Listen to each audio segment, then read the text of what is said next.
Привет, друзья! С вами Лада, и в этом видео мы сделаем коряжку своими руками. Как вы думаете, из чего? Правильно, из газетных трубочек, и еще добавятся элементы папье-маше.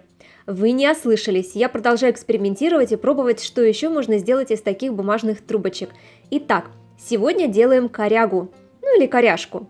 Трубочки у меня только что накручены. Их я кручу на тонкую спицу сама из бумаги, и в этом видео я показываю, как это делаю. Еще мне понадобится вот такая флористическая проволока. У меня 0,95 мм в диаметре. От количества трубочек зависит и толщина вашей коряжки. Учитывайте, что у нас еще будут слои поверх коряжки, ну где-то 3-5 мм прибавляйте. У меня здесь 14 трубочек, и в 5 из них я вставила проволоку. Теперь беру клей ПВА, да, клей чуть попозже все-таки скажу, какой лучше брать по опыту. И теперь я склеиваю трубочки между собой, проклеиваю их очень тщательно. Работа грязная, но того стоит. Да, трубочки, что без проволоки и с проволокой, я перемешиваю и склеиваю вместе. Желательно, чтобы трубочки с проволокой не кучковались в одном месте. Рассредотачивайте их по разным местам. Так коряжка будет плотнее и гибка на раннем этапе. Трубочки склеиваем в одну плотную колбаску, если можно так выразиться. То есть старайтесь избегать слишком сильных углублений, а заполнять их другой трубочкой, если есть возможность. Коряжка природная, сама по себе более гладкая. Конечно, есть исключения всегда, но мы обобщим. Вот такая труба у нас получилась. Сгибаю ее немного, деформирую, чтобы она не была такая прямая, ведь коряжки все такие чудные, извилистые по форме. Не сильно ее сгибаю, ну такая у нас будет вот веточка. Даю немного просохнуть ей. А теперь я ее обматываю малярным скотчем. Это уже после того, как наша в кавычках веточка немного подсохла. Это заняло по времени около суток. Можно и салфеткой обклеить. Это все зависит от того, что у вас есть в наличии. Обматывая малярным скотчем, я все равно где-то внутри подклеиваю места клеем ПВА.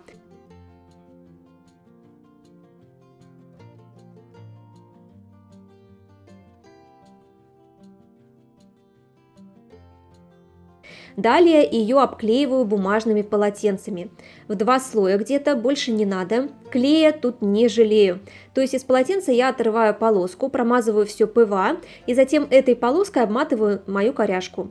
Вы можете обклеивать коряжку не полосками, а отдельными кусочками, типа папье-маше. Все равно мы еще потом будем эту коряжку обрабатывать другим материалом, так что стыков не будет видно, это точно. А почему я стала делать именно коряжку, спросите вы? Ведь можно пойти в лес, например, который у нас рядом с домом, и отобрать себе много разных коряжек. Но дело в том, что лес у нас в основном сосновый, и я пробовала сделать коряжку из сосны. К сожалению, сосна имеет свойство выпускать смолу или что-то в этом роде, и коряжки получаются не очень хорошие. И я так подумала, ну что мучиться, ехать куда-то специально за какими-то коряжками, когда можно сделать это все из газетных трубочек. Согласны?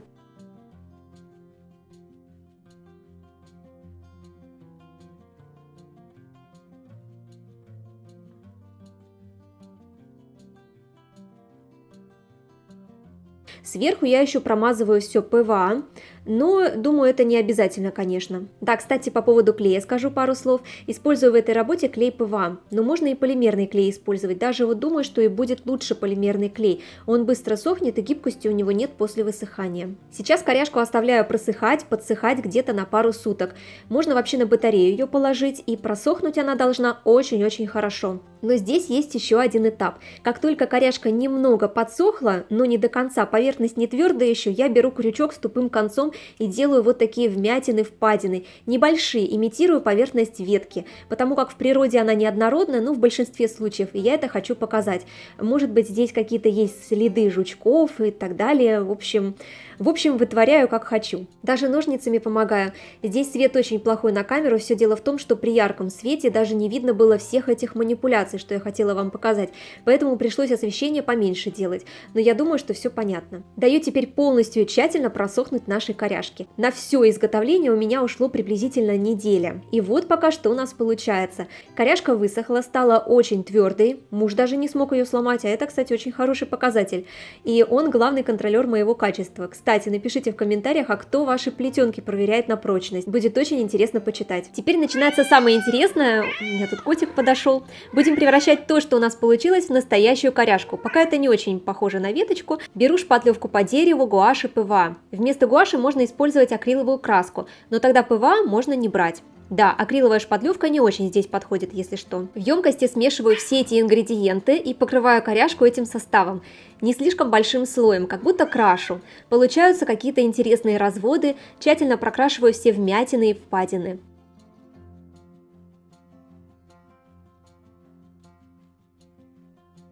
Пока это мало похоже на произведение искусства, но это еще пока. Впереди самое интересное. Даем нашей коряшке полностью высохнуть. Ну вот котик и заревновал меня к камере. Когда верхний слой немного подсохнет, я беру влажную тряпочку и вот так слегка прохожусь поверх, сглаживаю всякие неровности, и все лишнее отваливается у нас. Подровняла коряшку, отпилила ножовкой по металлу конец, как раз ножовка подошла такая, там же у нас, помните, была проволока в трубочках. И вот такой губкой с наждачкой немного штукатурю поверхность. Вроде я так выразилась, если что, меня поправьте. Сглаживаю этот срез и подкрашиваю его потом той же смесью, которую вот мы намешали раньше.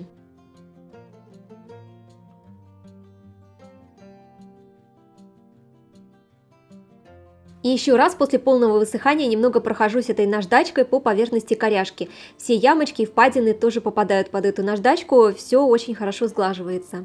После штукатурки такой снова прохожусь влажной тряпкой, убираю пыль. Действий много, конечно, но это легко все делается, поверьте мне. Тут я пыталась намешать цвет будущей коряшки и ее как-то подкрасить. В общем, такие эксперименты проводила. Тут у меня и гуашь, и акриловая краска тоже все вместе с лаком. Но, думаю, мне не очень удался итоговый цвет. Но, в принципе, как сказал мой муж, то, что получилось, реально похоже на корягу. Так что этот комплимент меня остановил.